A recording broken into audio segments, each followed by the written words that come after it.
Well, the story is, Actually, how about you do a quick like introduction? You don't have to reveal too much, just sort of who you are. who am I, Jane says? Alright, well, the brief introduction is, in the 80s, I was, 17, 18. I dealt drugs, dealt weed, and I dealt cocaine. And, I don't know, what else do you want to know? Yeah, it just does not work.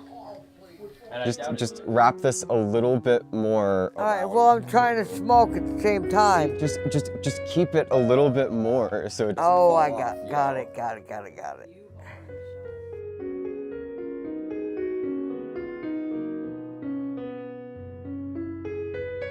When did this all take place? Like what year? 1986? 86. So was it into 87 at all, or was it? Yeah, it was into 86, 86 into 86. You're basically not wearing the mask. I know, but I had oral surgery, so that's why I'm keeping my... Don't laugh. That's why I'm keeping my scarf on. Well, I went to Connecticut High School, but I just did weed out of the school. Really was pretty much after I got out of high school. I was working at Ground Round, a restaurant on Sunrise Highway, and that's where I started selling cocaine. I mean, me and all my friends, we were all using, and then I met somebody who knew somebody, and then I started dealing. Was it a situation where you were trying to profit specifically from the drugs, or was it just access to more drugs? Not really. It was just really more about drugs. So you were basically only selling enough so that you and your friends could have drugs to use. Oh no. Ooh, okay, okay. I know that you didn't sell any more than 2 ounces Right. of anything. Right. But you did get in contact with serious people. Oh yeah. I met a guy who sold weed, and then he introduced me to somebody that sold coke. That's how I got into it. And I met these guys, and I liked them, and listen, I've never done an interview before. I don't know what I'm doing. You can just talk, you can just talk. It's not as formal as you think. I want you to talk like you were over the phone. Stressing. You remember like the sort of circumstances that you would have been in? Well, alright, here's the deal.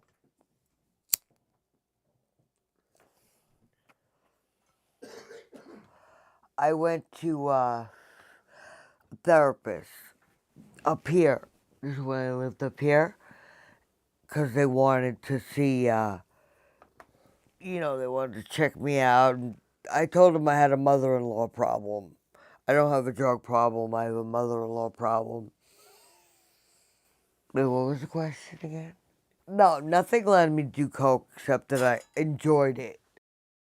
So, when chronologically, in the story, do you think that the incident happened?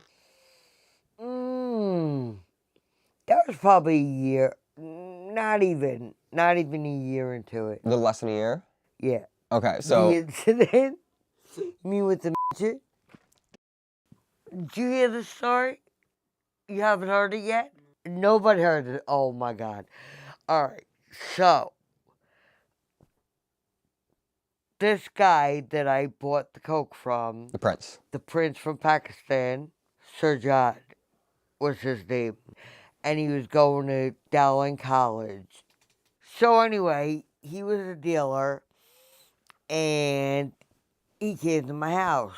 He stopped at my house. Mm-hmm. Now, he'd been on a bender for 3 days, right? Totally. And he drove a limo. Well, Surjat did, but the midget was driving the limo. The midget was so exhausted because he'd been driving Surjat around. So he gets out, and he just passes out in the grass in my front yard. And this is in Oakdale, which is pretty much upper middle class. So I've told the story so many times it doesn't even sound funny anymore. He's sleeping in the front yard, and my mother happened to come home early. So she pulls in, and and she said, "Why is there a midget sleeping? Passed out, on the in the grass on the front yard." I'm like, "But I don't know. I guess he was tired." So that's the story. So my mother actually caught me with the dealer and the midget with a limo in the front yard of Oakdale, upper middle class. It's just like how did she not I how don't was she not know. compelled to investigate further? I don't know. I really don't know. I don't know. She never knew I was selling. She knew I used. So how did she find that out? 'Cause she caught me. And that was our senior trip.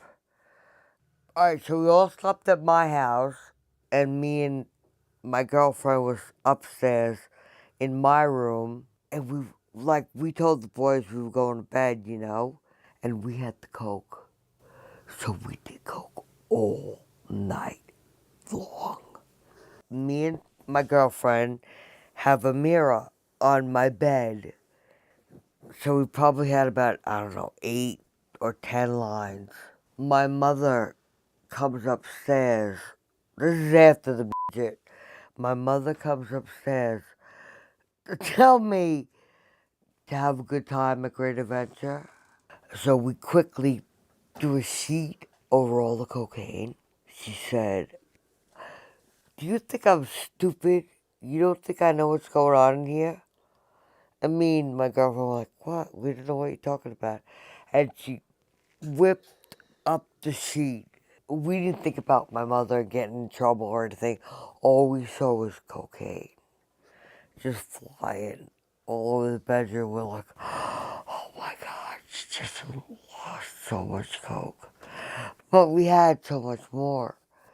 So it didn't even matter. But we were still like, "Oh my God." So we used to go to Brentwood and buy weed. And we used to borrow my mother's husband's Stingray Corvette, a green Stingray. You could look. So this was your stepdad at the time. Wasn't my He stepdad. was your mother's husband? Yeah, it wasn't my stepdad. I never had a father. It was her husband. He was never my father. And I would take a Corvette. I would steal his Corvette. Well, borrow it. And have to exchange, like, the money and the weed at the same exact time. Or they would steal your money and then run. And then me and my girlfriend would go to Pilgrim State, a psychiatric asylum. And me and my girlfriend would get totally stoned. And we'd sit in the parking lot and watch crazies. And they'd be like, stabbing each other with pencils and shit. I swear to God. And then I'm not making this shit up. He's looking at me funny. You think I'm lying? Hell no. What? Hell no. Oh, I just said I don't know. A couple days later, Jim, my mother's boyfriend, husband, whatever. "Why is there no gas in the Corvette?" Like, Chris must have took it out, my brother.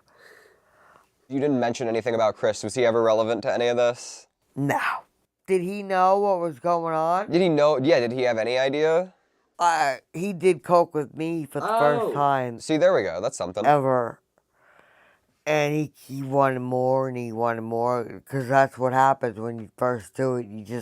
You want it and then you want more. "Can I have a little more? Can I have a little more?" And then I told him, "No more, Chris." But we have a very estranged relationship. Yeah, so we don't speak. And he actually, after my mother died, wrote me a suicide letter and said, Oh shit.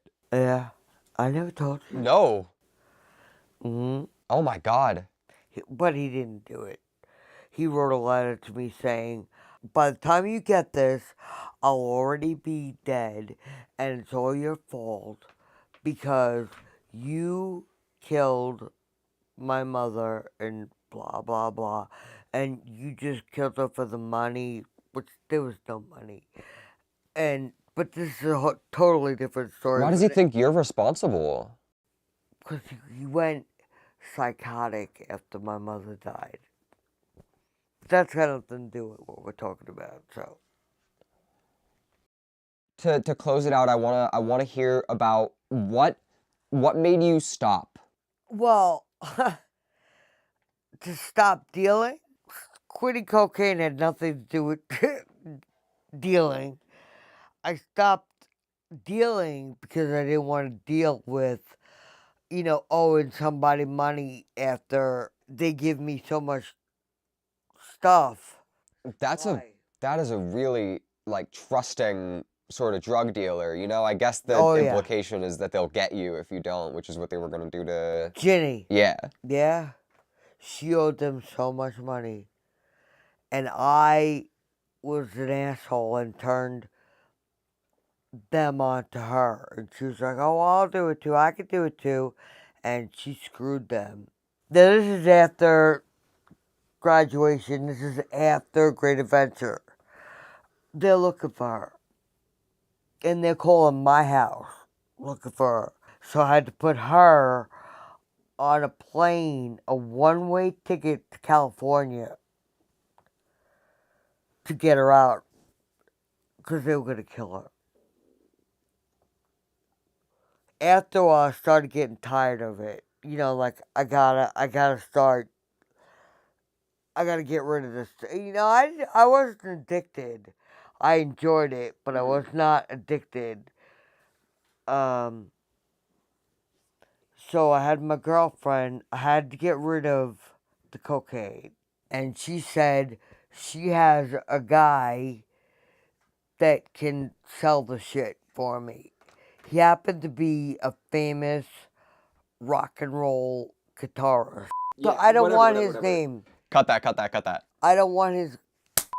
So he shows up at my girlfriend's house, and he's like, "Hey, how you doing?" And I'm like, "I don't even care. Like, I know your favorite. I just don't even care right now. I just want this coke weighed and sold. That's all I want. I want this shit out of my life. I want to pay off Sir John." So they put it all in little baggies, and then I was finally able to get rid of the cocaine, and that was the end of dealing for me. I guess when did you sort of stop using cocaine then? When? Yeah. Um. Or I guess how more? Like what made you stop using it? Well, I started going to nursing school, moved upstate, and I said, yeah, I just didn't want to do it anymore. It was easy. I just didn't want to do it anymore. And my neighbor, are you allowed? You can edit this, right? Yeah, we can bleep it. Yeah. He was doing a lot of coke, and I said, when he would come over with coke all the time, and your dad, ooh, He did coke? what? He didn't do coke, did He did? What? Everybody did cocaine. What are you crazy? Oh shit. All right. Oh my God, what do you think? He was a saint and I was a sinner? I didn't. I just didn't have a timeline laid out, I guess. But, we were living here at this house, and, kept coming over, and he had a friend that just always had cocaine. And he was like, you want to do a line? I said, John, I can't do this anymore, I'm going to nursing school. I don't want to do this. Enough. I said, please stop coming over with coke. You know, once in a while I do with them. It was fun. But then after a while, everything kind of phased out, which was fine with me. Mm. But it was like I said, it was never an addiction. It was never anything. I guess I was lucky, you know? Yeah, I guess. And every time I was bad girl with my mother, I would buy her like a plant or something. Then the next time, I'd buy her a bigger plant. One time I came home with a tree. She got, I don't want your fucking plants anymore. I'm sick of you.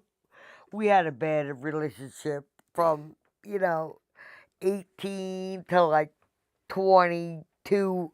And then we were, then we got along really great. But, you gotta go through that phase. So lucky you didn't go through that phase. Do not. So that's it.